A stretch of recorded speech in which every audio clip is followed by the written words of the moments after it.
take another winter ski trip to Avalanche Lake, and this time maybe you won't do a face plant on me, eh?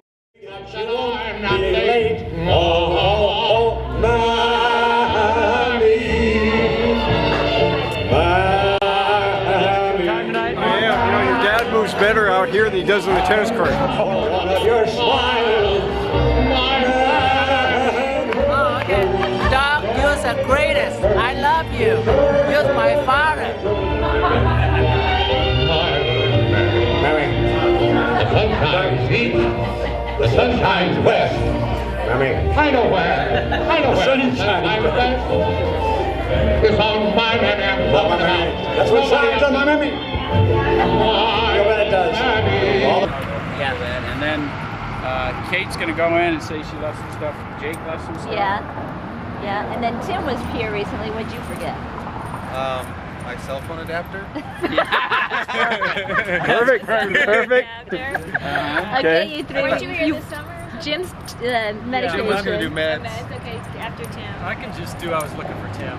No, just go in there and just say, hey, you know, I think I left Josh up. Yeah. I look for a kid. Okay, Mary and Kathy. Been here for a while.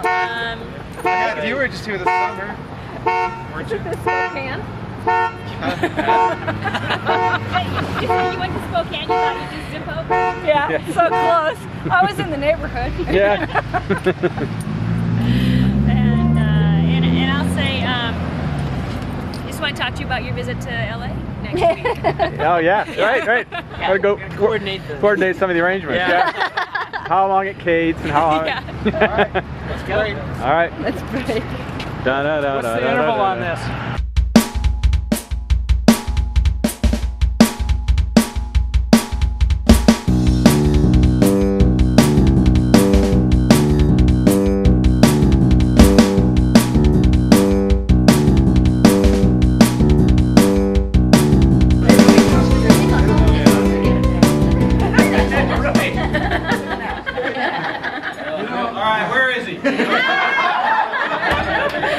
Taking your meds, I don't know. Fly up here to take care of you. Take him to the airport. That can be arranged. Hello, Dad.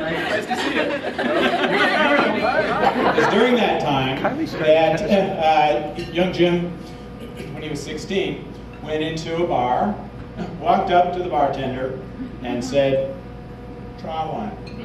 The bartender took a look at him and said, This is true.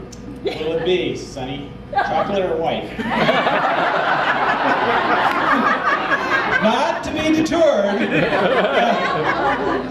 young Jim felt that he needed some way to prove his age. So he went back and he took the phone book and he cut out a little number that he thought that he could slide down over and make him 18 instead of 16. The drinking age in New York was 18 at that time. So he did that.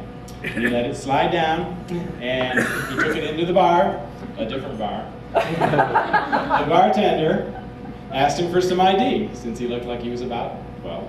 And he handed it to him, and he looked at the ID, and he held it up to the light, and he tapped it against the counter.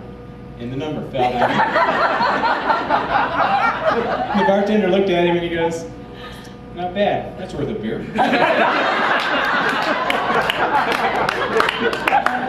And despite the fact that he's got this new practice, he's got 7 kids, he's got a wife that always wants him home helping, he found time to coach this ski team, which is what Mike and I were on in high school. And that was an interesting experience because my dad would be the MBA part of him. He loves to go over numbers and that kind of thing. So he's always going over these numbers and checking out the times and deciding who should be where and this kind of thing, and trying to manage all these hormonal teenagers driving all around in the cold.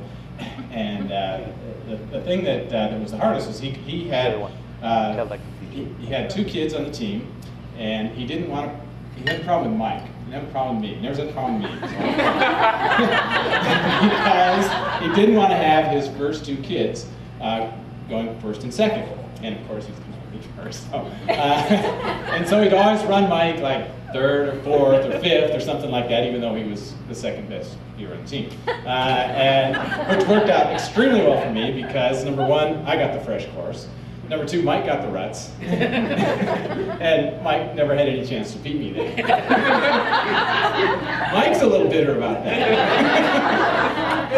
But, you know, we got over it, sort of. Getting our chance to get back tonight. You made me love you. I didn't want to do it. I didn't want to do it. You made me want you. Got all the time to do it. I guess you always do it. You made me happy sometimes. You made me glad. But there were times, dear, you made me feel so bad. You made me sigh for, I didn't want to tell you, I didn't want to tell you. I watched out loud, that's true, yes I do, indeed I do, you know I do. Give me what I cry for, you know you got the brand of kisses that I die for. You know you made me love you. You made me love you. I didn't want to do it. I didn't want to do it. You made me want you. All the time you do it. I guess you always do it. You made me happy sometimes. You made me glad. There were times, dear, you made me feel so bad. You made me sigh for, I didn't want to tell you, didn't want to tell you. I want some love, that's true. Yes, I do, indeed I do, yes I do. Give me what I you know you got the brand of kisses that I die for. You know you made me love you.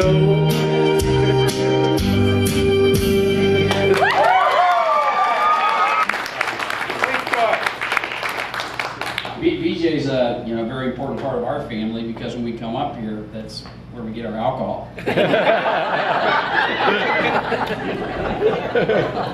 But it's kind of a conspiracy because Dave Broder is an important part of our family also. My brother Dan is a very good golfer. He plays in the Labor Day tournament up here, and this year he won for the 7th time. Yeah.